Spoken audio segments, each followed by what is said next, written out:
Buenas tardes, compañeras y compañeros. ¿Cómo están? Bienvenidos a esta charla que hemos organizado con Jorge Altamira para discutir entre todos la situación de la crisis y cómo, de la crisis política, de la situación del país y cómo la enfrentamos los trabajadores y las trabajadoras. En este momento, para que ustedes sepan, tenemos,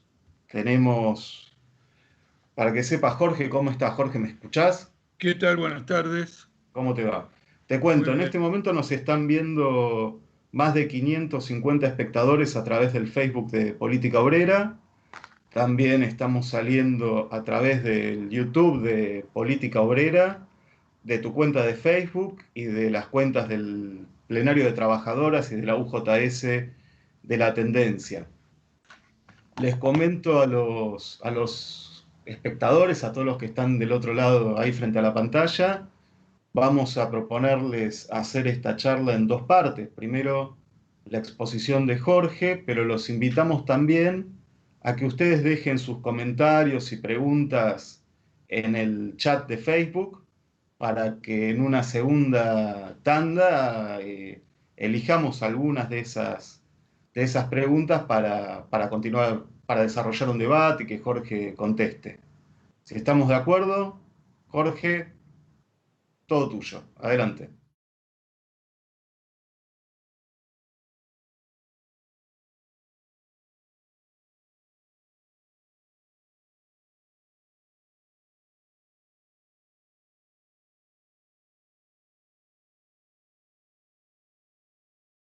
Este fenómeno excepcional de la pandemia. Ustedes observen que la pandemia lo que ha expuesto es una fenomenal crisis capitalista, naturalmente que en dos aspectos de igual importancia. El primer aspecto es que la humanidad, después de 400 años de desarrollo capitalista, se encuentra ante una precariedad absoluta. Ayer en una conversación que tenía con compañeros de Orán, me hicieron una observación simplista, pero que tiene mucha agudeza. Esta es una crisis que se resuelve con agua y jabón. Ahora, el agua, no sé si el jabón, pero el agua le falta por lo menos a una cuarta parte de la humanidad, por lo menos el agua limpia, el agua potable. Es decir, que ha expuesto algo que sabíamos, pero lo ha expuesto en una magnitud desconocida, que es la completa precariedad de la humanidad frente a los fenómenos naturales. Y naturalmente, como se trata de un fenómeno natural, la enorme precariedad de una parte masiva de la sociedad afecta al conjunto de la sociedad. Allí donde es propicio la circulación del virus, este se va expandiendo y va afectando de algún modo a todas las clases sociales, aunque golpee masivamente a aquellas que carecen de todo. Después de 400 años de desarrollo capitalista y de revoluciones tecnológicas que nadie puede cuestionar, en ningún país del mundo hay un sistema hospitalario público en condiciones de acoger a una parte importante o relativamente importante de la población. Es la consecuencia de una implacable política de destrucción de la salud pública y de la privatización. Pero como también me observaban estos compañeros de Orán, ni siquiera hay refugio en la salud privada, que por razones de mercado, conveniencia, lucro, tasa de beneficio, tampoco ha desarrollado toda la capacidad médica que tiene el mundo, toda la capacidad de salud, en función de que no va a excederse en inversiones, que no van a encontrar una demanda inmediata que permita ese lucro. Porque no es cierto, por ejemplo, que la salud privada tenga respiradores, digamos, en una cantidad suficiente, pero en el curso de esta crisis la salud privada solamente ha atendido a los asociados de la salud privada y todo el peso ha caído sobre la salud pública. Aunque conocemos la magnitud, la importancia, la amplitud de este fenómeno en la Argentina, el país donde más evidente se hizo esto es en Estados Unidos, donde hay alrededor de 48 millones de personas que no tienen seguro de salud. Muchos de los que tienen seguro de salud lo han perdido en esta ola de desocupación y de despidos, y en efecto el hospital público está reducido a la nada frente a la magnitud de la salud privada. Este es un aspecto que ha expuesto a la crisis, porque con independencia de que ningún compañero o compañera que vive en una villa necesitara que viniera el COVID-19 para decirle las condiciones en que está viviendo, ahora prácticamente ha sido colocada en una situación de ultimátum. Esas condiciones de vida son intolerables definitivamente. No pueden ser superadas por el progreso gradual, la mejora familiar, incluso suponiendo condiciones económicas capitalistas relativamente favorables. Es de una magnitud sin precedentes, y se enfrentan, independientemente del grado de comprensión que tengan, se enfrentan a un sistema que no les garantiza absolutamente ninguna protección. Y esto se les ha incrustado en el cerebro y en la conciencia por todo un periodo político verdaderamente importante. Pero el otro aspecto que ha expuesto esta crisis es que en lugar de que el capitalismo frente a ella se manifieste con capacidad para movilizar todos sus recursos, acumulados de nuevo durante 400 años y superacumulados en la época de mayor concentración económica, digamos, de toda la historia, naturalmente, ha estallado una crisis capitalista implacable. En un momento en que la humanidad necesita ser socorrida, atendida frente al coronavirus, los recursos más capitalistas más importantes están dedicados a rescatar el capital. En un lapso de 3 semanas, las bolsas del mundo donde se transa ese capital cayeron en forma estrepitosa, y en 3 semanas se generaron 25 millones de desocupados adicionales.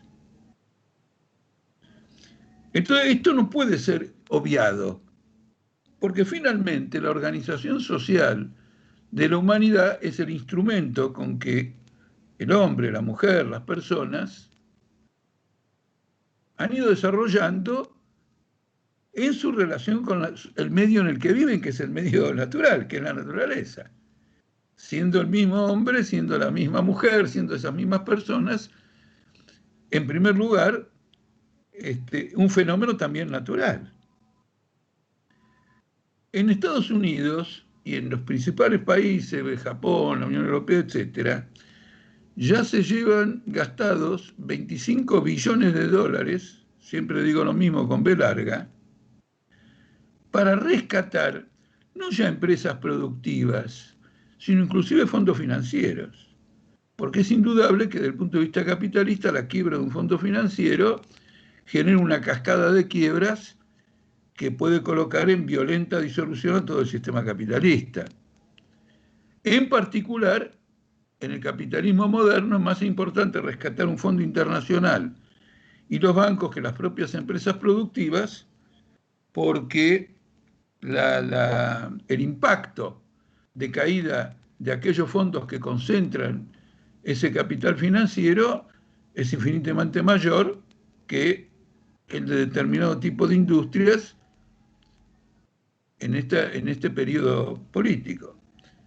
Los 25 billones que se han gastado equivalen a más de un cuarto de el Producto Bruto Mundial. Este es un fenómeno político, social, económico, es decir, es un fenómeno histórico que irrumpe como la categoría más importante en este periodo, en esta etapa y en la experiencia de esta generación.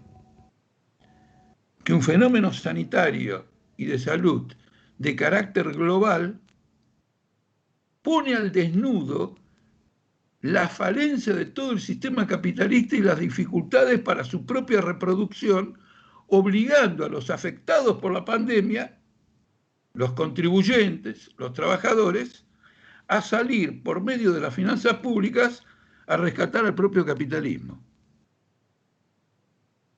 Mirar lo que está ocurriendo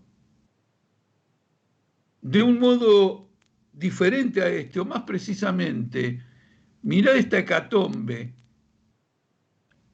no en su completo desarrollo, no en este contexto fenomenal, tomarlo como un incidente de la historia ante la aparición de un fenómeno inesperado, es un grueso error.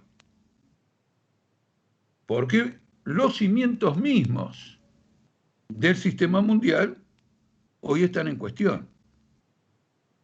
La discusión que hay en los círculos financieros es hasta qué punto podemos proseguir con este rescate capitalista y qué consecuencias tiene para lo que ahora se da a llamar el periodo pospandemia.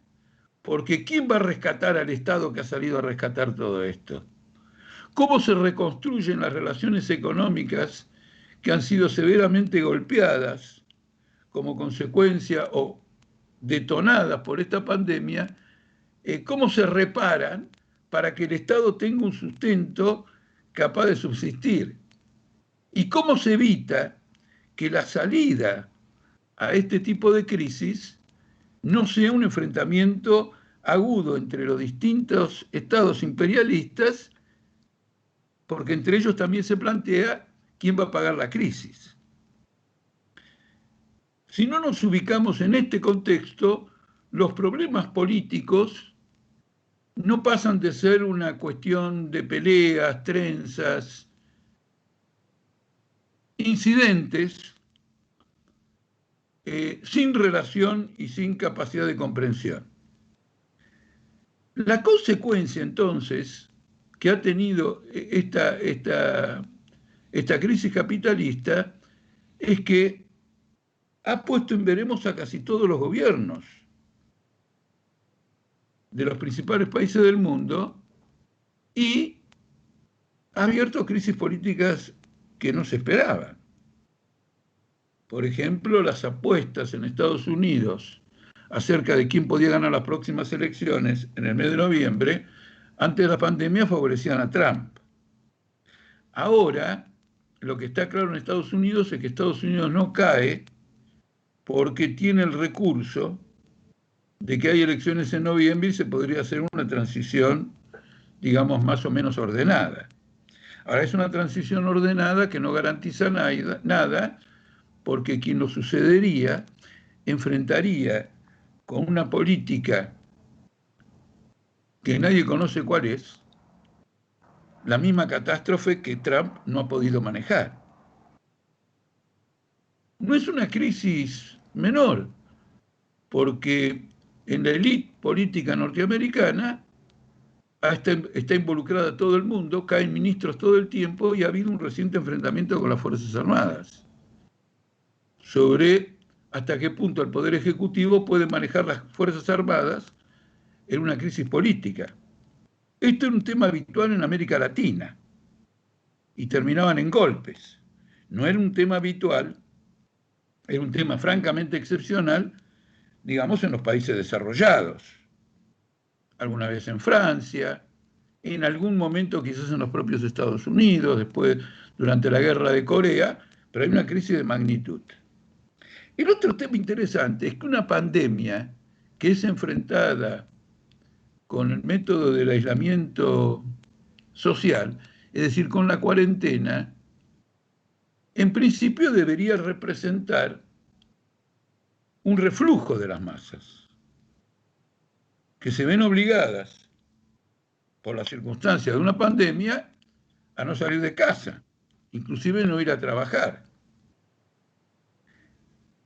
Lejos de eso, hay una en muchos países se han generado rebeliones populares que pocos se hubieran imaginado hace poco tiempo. Imagínense que el establecimiento de una cuarentena ya es de por sí la confesión de que todo el sistema de organización capitalista ha fracasado porque no tiene a disposición inmediata, o más o menos inmediata, los recursos de protección de la población. En el caso de Argentina eso es muy claro. ¿Cuántas veces nos dijeron Kicillof, Fernández y Larreta que lo que estaban tratando de hacer con la cuarentena era mesetar su evolución para ganar tiempo y obtener los recursos hospitalarios, los recursos médicos, los recursos de provisiones necesarios para atender las consecuencias de esta pandemia?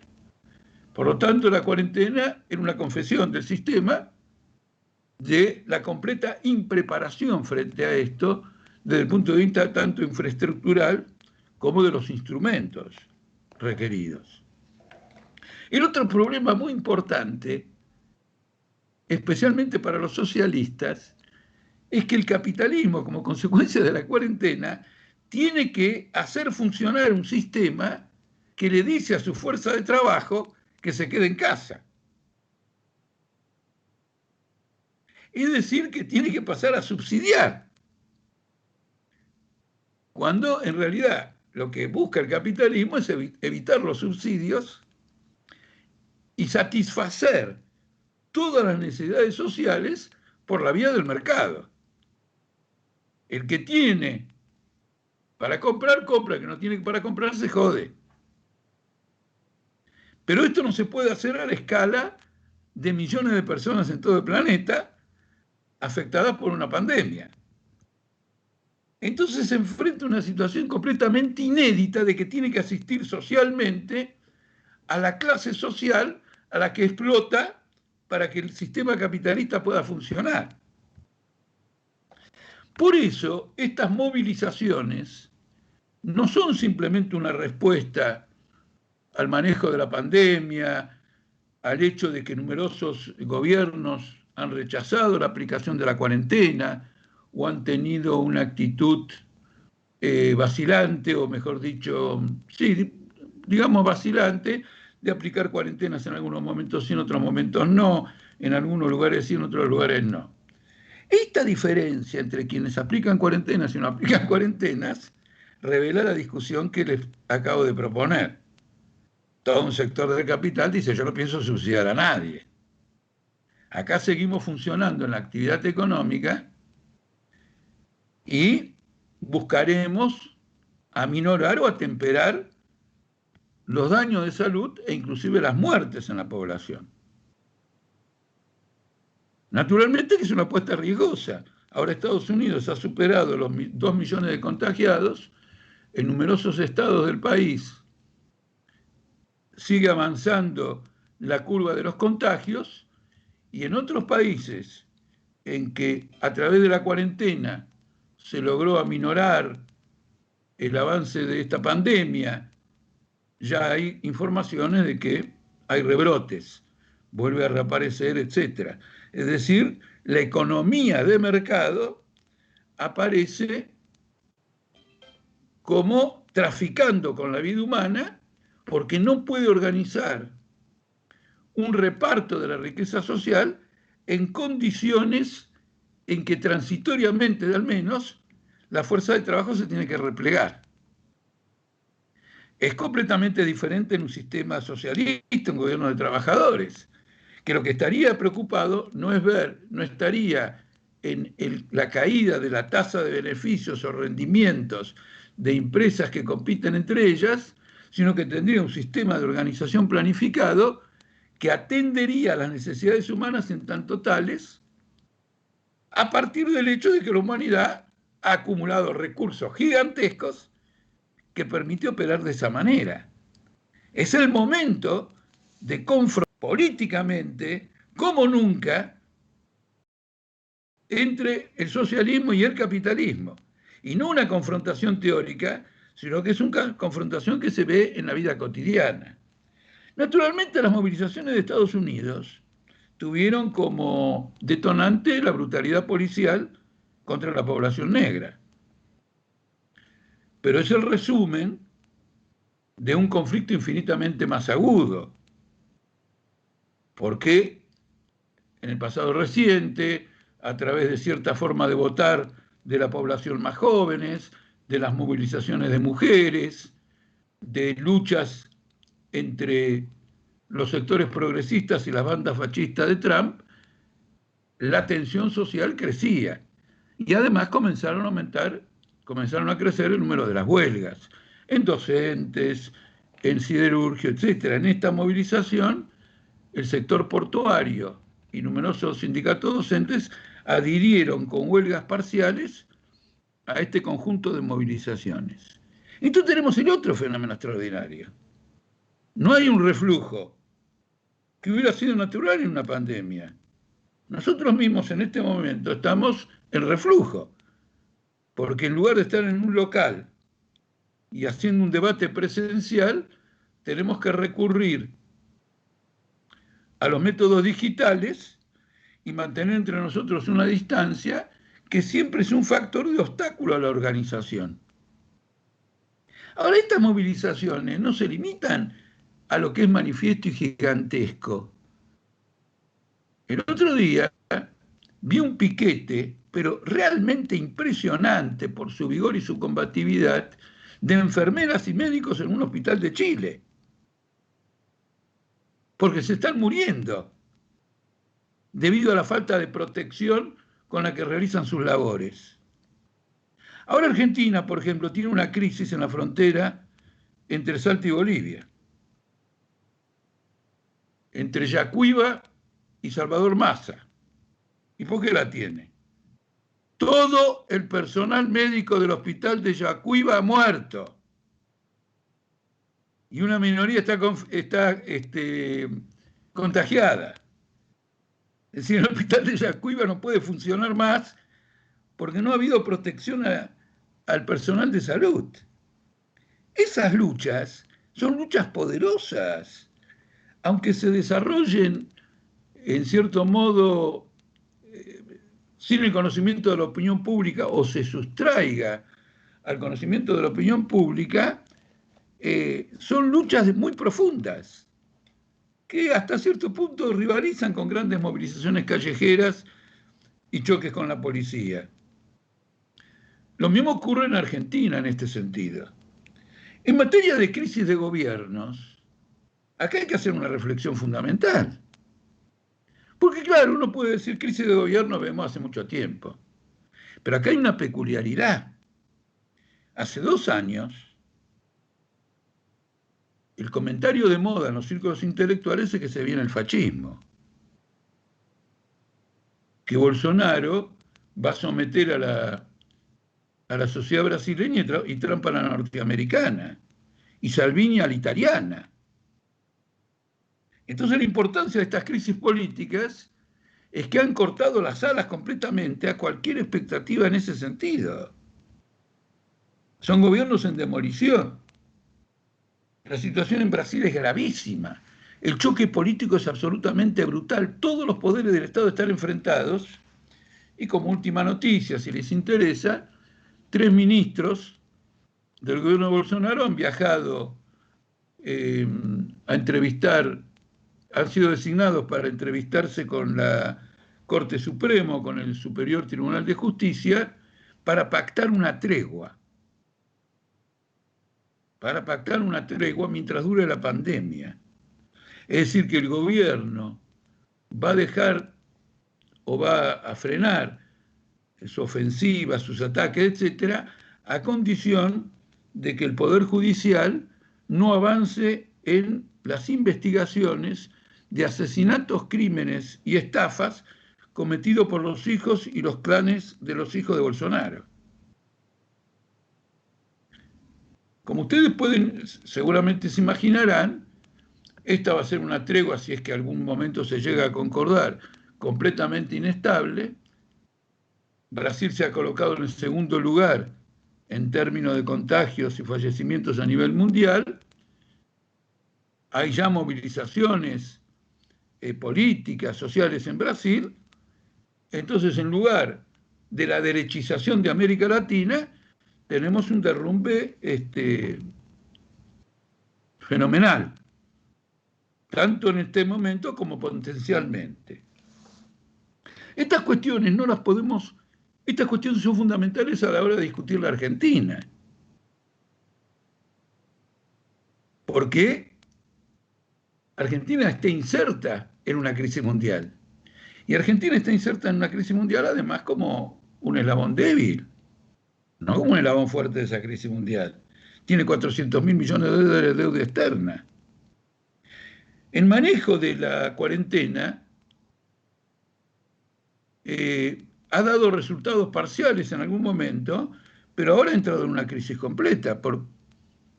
Se manifiesta en el hecho de que se quiere volver, digamos, a la fase 1. Pero la crisis principal no solo reside en que quedó de manifiesto la vulnerabilidad de las poblaciones que carecen de vivienda, carecen de agua, es decir, carecen de las cuestiones más elementales, sino que en todo este periodo en que lleva la Argentina la cuarentena, creo que ya 3 meses, no hay ninguna mejora del sistema de salud. Y recién ahora empiezan los testeos, o empezaron hace 2 semanas, 2 semanas y media, a lo sumo. Este es un fenómeno que, dada la carencia anterior, demuestra que los gobiernos de turno no pueden ir más allá de las limitaciones del capitalismo. ¿Por qué? Porque ¿cómo va a gastar dinero en la salud, en la prevención, en el tratamiento y en salvar vidas un gobierno que está negociando una deuda externa fabulosa y que se encuentra en la primera parte de la negociación de esa deuda externa? Es un gobierno quebrado. Entonces, como es un gobierno quebrado, como consecuencia de sus políticas capitalistas y de la crisis capitalista, la respuesta que le va a dar a este fenómeno tiene limitaciones insalvables, se llaman la reto Kicillof. ¿No es cierto? Vengan de el moco como es, no te pegues al moco, no me acuerdo cómo era la agrupación estudiantil de Kicillof, o venga del ámbito clerical de muchos militantes de Cambiemos, etcétera, etcétera, etcétera. Una crisis de orden general. Y esta crisis de orden general ahora se ha puesto interesantemente a prueba con el asunto de Vicentín. ¿Por qué se ha puesto a prueba? Porque Vicentín es Argentina. El capitalismo argentino está quebrado.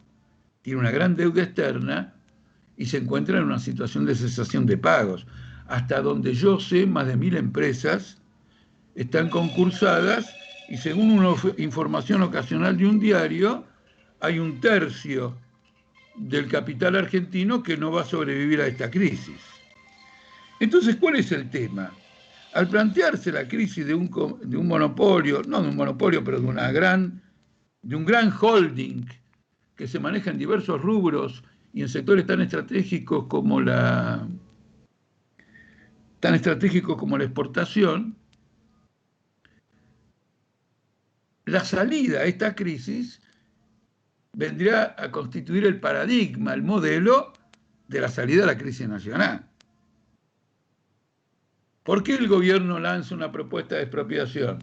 Porque después de 6 meses de concurso de acreedores ante el juez, el Grupo Vicentín no aceptó ninguna de las salidas que se le ofrecían, porque todas implicaban alguna restricción o alguna poda a su capital y el interés de grupos ajenos de aprovechar para comprar una empresa a un precio disminuido por su condición de quiebra y por lo tanto a reestructurar todo el sistema de relaciones comerciales y sociales, no ya en el comercio, sino también en el sector agrario, en el sector industrial.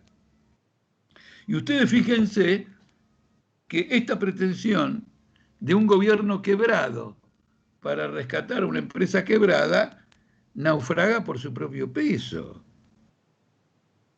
Y ahora vuelve al ámbito judicial, ya no en las condiciones anteriores, porque ahora está la presión política y social general, pero va a implicar una intervención de grandes grupos económicos que se van a quedar con la empresa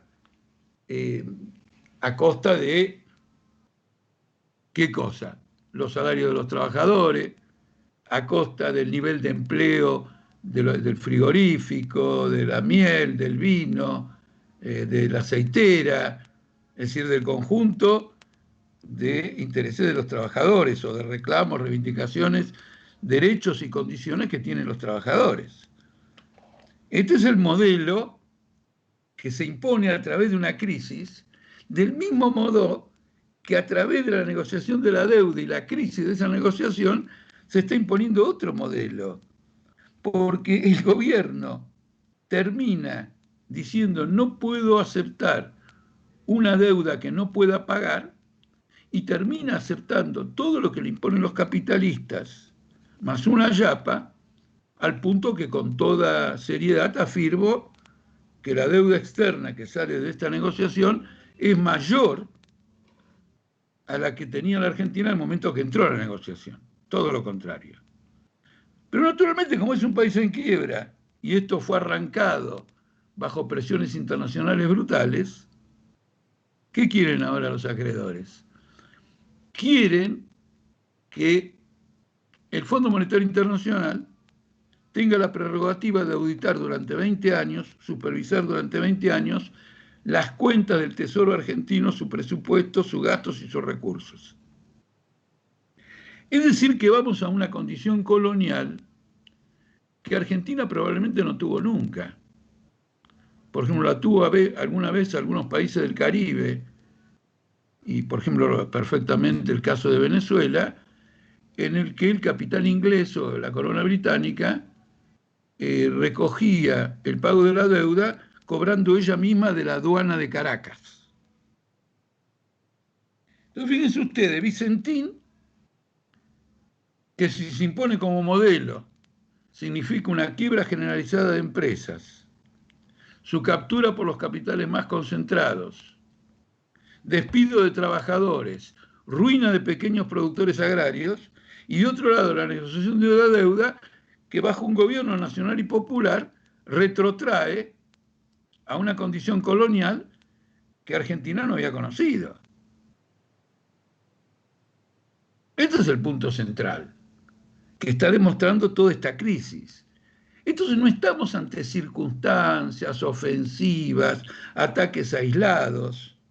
Hay un modelo, digamos, de orden general en este sentido, que también va a tener una dificultad de prosperar, porque ni los pequeños productores agrarios, ni los trabajadores, ni sectores que temen ser afectados por esta crisis de la propia burguesía, van a admitir sin ninguna clase de resistencia este avasallamiento.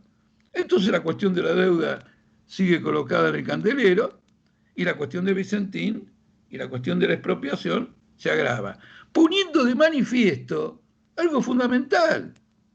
Porque este arreglo en el cual ahora Alberto Fernández dice, bueno, muy bien, vamos con el trámite judicial de Vicentín, vamos con el esquema que me propuso el gobernador Perotti, plantea un problema. Alberto nunca lo hubiera podido hacer sin el aval de la gran dama que es Cristina Fernández de Kirchner.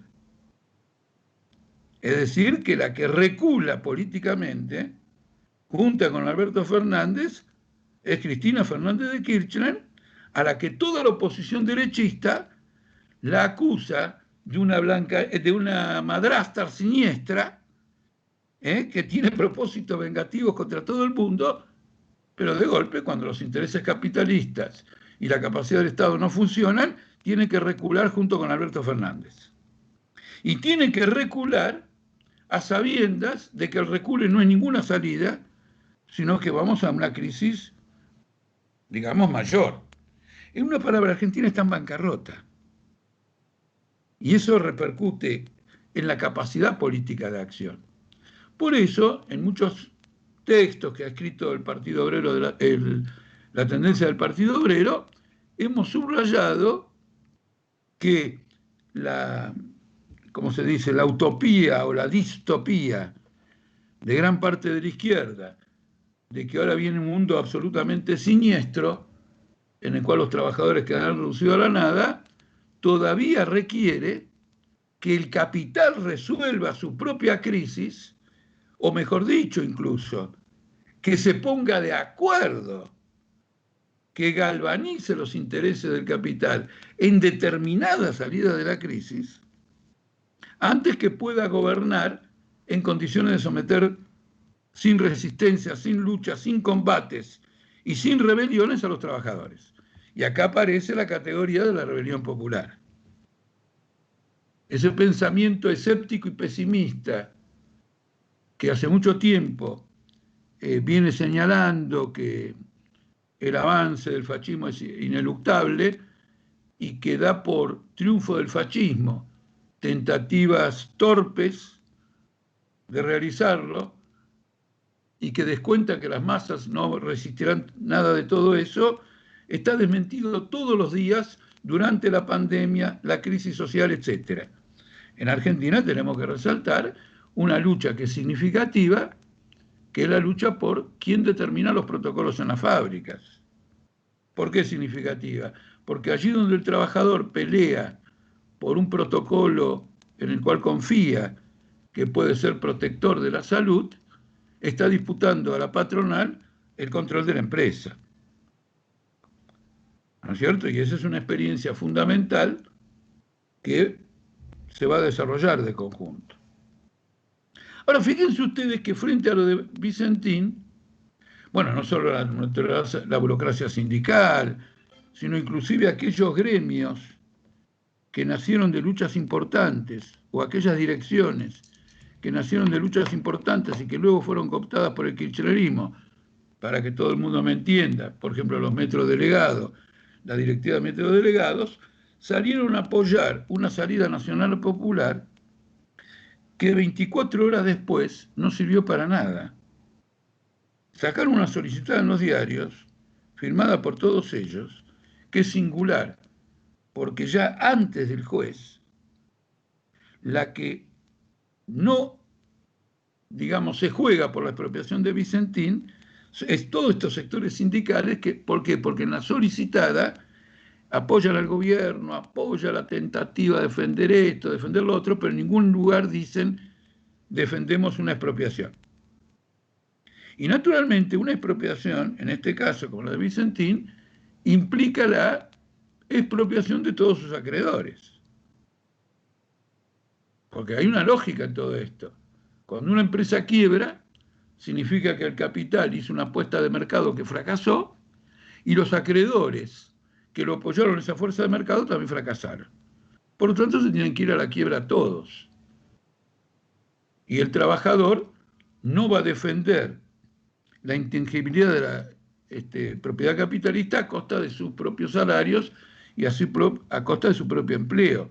Una expropiación debe ser, en primer lugar, sin indemnizaciones para los capitalistas envueltos en esa quiebra, y por otro lado debe ser el punto de partida para un plan de orden más general, porque en el escenario, en el medio ambiente capitalista, no puede sobrevivir un grupo económico aislado, como lo demuestra el fracaso de todas las estatizaciones desarrolladas en periodos más o menos nacionalistas protagonizados en América Latina.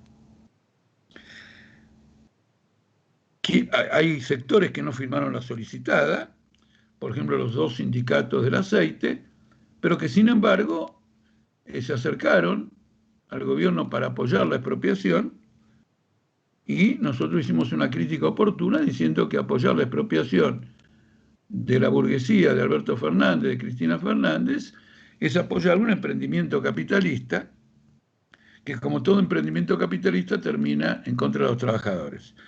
No es posible que el gobierno de Alberto Fernández y Cristina Fernández haga en Vicentín, ¿no es cierto?, lo que no hace con los jubilados. A los jubilados le corta la jubilación para cumplir con la deuda externa y no va a hacer lo contrario en otro campo, digamos, que se manifieste. Entonces, la conclusión de este análisis es que asistimos a una crisis histórica que plantea cuestiones de poder. No se puede abordar la lucha cotidiana que enfrenta esta crisis social y la crisis sanitaria sin una perspectiva de poder. Y esto hay que subrayarlo porque esta crisis ha puesto en evidencia algo muy importante, y es que la izquierda histórica, no solo de Argentina, solo del mundo, aquella que criticaba el centroizquierdismo, aquella que criticaba el estalinismo, ha abandonado cualquier planteo de poder hace mucho tiempo. Y por lo tanto, hoy se niega también a ver ese planteo de poder. Bate el parche con el rol de contención de la burocracia sindical, pero se olvida de su propio rol, que puede llegar a ser de mayor contención que nadie. ¿Por qué? Porque no orienta a los trabajadores a comprender que hay una perspectiva de poder, que hay una crisis de poder, que tiene que haber un planteo de poder, y a cómo llegar a desarrollar ese planteo de poder. Recientemente ha habido un conflicto importante, bueno, no, el hecho es reciente, pero el conflicto viene de tiempo atrás en un frigorífico, y apareció una propuesta de convertir un conflicto en un frigorífico debido a despidos, y entonces, bueno, que la reincorporación de los despidos sea debatida en el Congreso por medio de un proyecto de ley. Eso es una estafa política. A los obreros hay que decirles que por medio de un proyecto de ley no hay ninguna posibilidad de que tenga resuelto el conflicto. Que si quieren resolver ese conflicto como realmente lo quieren, tendrán que tener un plan de lucha ellos mismos, y ese plan de lucha tendrá que también convocar a todas las organizaciones obreras que están atravesando crisis en fábricas y tratar de ampliar ese frente de lucha para derrotar en una lucha, en una pulseada, en una pelea, la derrota de la patronal.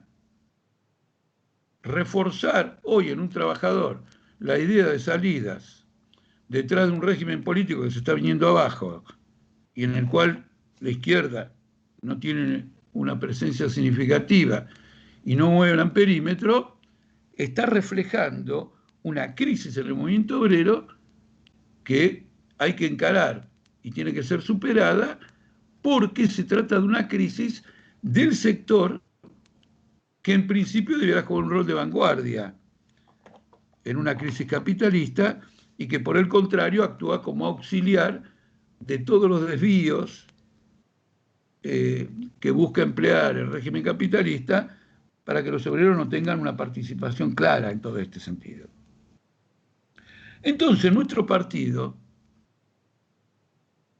teniendo en cuenta todas las condiciones de dificultades que hay en este momento, encara este desafío político planteando lo siguiente: hay que hacer una campaña para que el movimiento obrero, en la medida que va luchando y en la medida que va uniendo esfuerzos en esa lucha, se plantee a sí mismo la perspectiva de un Congreso de Trabajadores que discute un plan económico, un plan sanitario y por lo tanto un plan político que unifique a la clase obrera frente a la clase capitalista en el poder para pelear la salida a la crisis.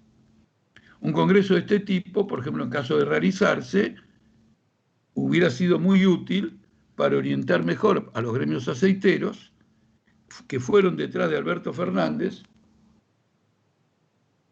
y detrás de un proyecto del cual no pudieron sostener. Y entonces hubiéramos discutido todo esto. Naturalmente, a nosotros no se nos escapa, ¿cómo se nos va a escapar que la realización de un congreso de estas características está fuera de alcance de las fuerzas que representa los sectores combativos del movimiento obrero, la izquierda, nuestra tendencia, etcétera? Indudablemente. Pero cuando uno quiere llegar a un rumbo, se da los medios; cuando uno quiere llegar a un objetivo, se da los medios para llegar a un objetivo. Y el medio para llegar a un objetivo, que es este, es que las luchas, allí donde aparezcan, sean motivo de una coordinación, sean motivo de un trabajo coordinado, sean motivo de unificación de reivindicaciones, y sean motivo también de una deliberación política bajo la forma de un congreso que agrupa un sector minoritario del movimiento obrero, pero que en la medida que es representativo de obreros que están luchando, van marcando un rumbo que los demás obreros que todavía no han entrado en esta perspectiva van a atender y van a escuchar. Y hoy el campo reivindicativo es enorme, porque tenemos hospitales con los médicos peleando, con las enfermeras peleando, con los camilleros peleando. Y también docentes, ahora va a haber una especie de huelga, bueno, como hay teletrabajo y cosas por el estilo, que se va a expresar a nivel digital, pero que expresa el espíritu de lucha de los docentes. Es decir, la coordinación de fuerzas y no el armado de aparatos, sea políticos y sindicales burocráticos, que se arrogan la representación de esto o de aquello. Entonces, en este marco, la charla que estoy haciendo ahora forma parte de una campaña del Partido Obrero de Tendencia para impulsar coordinadoras en las luchas que abran el camino a un Congreso de Trabajadores y para impulsar que en todos los sectores del movimiento obrero se hiciera un congreso. Por ejemplo, les voy a dar un ejemplo concreto. Estamos discutiendo en la tendencia una campaña para que un congreso de estas características, y después habría que ver las modalidades que puede tener, se realice en Santa Fe por parte de todos los trabajadores que tienen vínculo con el holding de empresa de Vicentín. Entonces uno dice, Altamira, un congreso de trabajadores, venís peleando toda la vida por eso, todavía no lo conseguiste. Bueno, muy bien. Vamos a uno de aceiteros del frigorífico de Vicentín, de la de biocombustible de Vicentín. Es mucho, bueno, solo de aceiteros. De los aceiteros de San Lorenzo, de los que se encuentran en otra parte de la provincia, solo de ellos.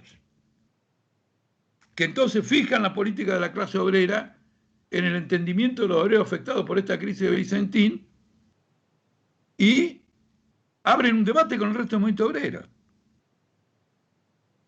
Una vez me encontré con un tipo que militaba en un país con condiciones difíciles y entonces me dijo, acá no se puede hacer nada dadas estas condiciones difíciles. Yo dije, ¿por qué no se puede sacar un volante? No tomar el poder, un volante. Si ocurre una injusticia, hay una crisis que clarificar, saca un volante. Un volante se puede sacar siempre. ¿Cuál es la importancia de ese volante? Que es el punto de una cadena, es el eslabón de una cadena que puede llegar a desarrollarse. Un congreso de la magnitud que nosotros proponemos se puede desarrollar en cualquier lugar, en cualquier fábrica combativa. En lugar de una deliberación de 4 o 5 dirigentes, esos dirigentes convocan a delegados. Y entonces, lo mismo que ellos van a proponer como dirigentes, lo hacen no ya con el respaldo de los trabajadores, sino que además desarrollan en sus propios compañeros la conciencia de una perspectiva que los dirigentes no pueden desarrollar solos porque siempre van a necesitar el concurso de los trabajadores. Porque, y en el fondo también, fíjense, cuando los gremios aceiteros le dan el apoyo al proyecto del gobierno, que nunca lo presentó, pero a la perspectiva de ese proyecto, al mismo tiempo aparecen reclamos de parte del gobierno, de distintos funcionarios, de que la clase obrera apoye el proyecto de expropiación. Es decir, que la burguesía, para imponer cierta salida, que significa reconocer la deuda con los acreedores internacionales, renegociarla, esto, lo otro, al ver que está enfrentado a los intereses de un grupo poderoso y de otros asociados a él, le dice a los trabajadores, apóyenme. ¿Por qué si el gobierno puede conseguir que un núcleo de trabajadores, o sus representantes mejor, sus dirigentes, decidan apoyarlo, no podemos, todos los sectores combativos, todos los sectores de luchadores, luchar para que ese mismo sector de trabajadores adopte la posición contraria y abra otra perspectiva? La cuestión de poder es una cuestión dialéctica, en el sentido de que se desarrolla en un terreno a partir del cual tiene que llegar a su conclusión. Hay que unir el objetivo, la estrategia, con las modalidades de actuación cotidiana que acerquen el bochín a esa perspectiva estratégica, lo que se llama intervenir en una transición histórica, en un periodo de crisis. Entonces nosotros convocamos a todos los compañeros a apoyar esta perspectiva, a apoyar los métodos de trabajo que conduzcan al acercamiento hasta esta perspectiva y, naturalmente, bienvenidos si quieren acompañar la tendencia del Partido Obrero, porque quiero decirle lo siguiente: nosotros como Partido Obrero seguimos reclutando compañeros que quieran luchar por la revolución socialista y una república socialista mundial. El hecho que no hayan pertenecido en el pasado al Partido Obrero y por lo tanto no hayan sido protagonistas de la crisis que vive el Partido Obrero, que vive, no que vivió, que vive el Partido Obrero, no significa que no se incorporen ahora al Partido Obrero en este aspecto revolucionario, consecuente, fundamentalmente democrático desde el punto de vista de la organización, que representa la tendencia del Partido Obrero. Bueno, les agradezco la atención y estoy ansioso por escuchar las críticas y las preguntas.